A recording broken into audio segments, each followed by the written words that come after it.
I teach online and earn about $100 an hour, and I get asked about the hours all the time, and I think a lot of people are always worried that it's like crazy early hours because so many people know about like VIP Kid and all those other companies that were teaching English to Chinese students online.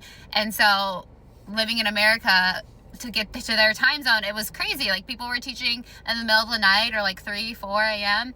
OutSchool is not like that. So as the teacher, you pick the hours that you want to work on OutSchool.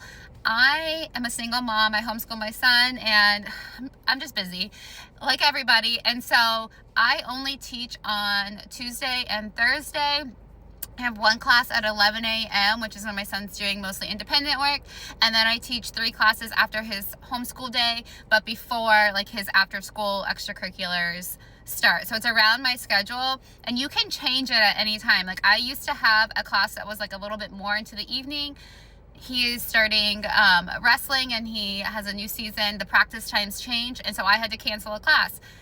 And it was no big deal. Most of those kids actually transferred to one of my other times. So you can decide if you want to teach at like 4 or 5 a.m. before maybe like a typical 9 to 5. You can, because there are students all over the United States, Europe, Asia, Australia.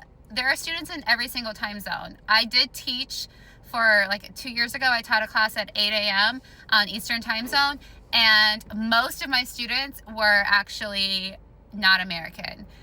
I had a couple that were on the Eastern time zone, but most of them were over in Europe, or Asia. I don't know. They just were, I remember that a lot of them were not American students. So it doesn't have to be early. You can pick when you want to teach.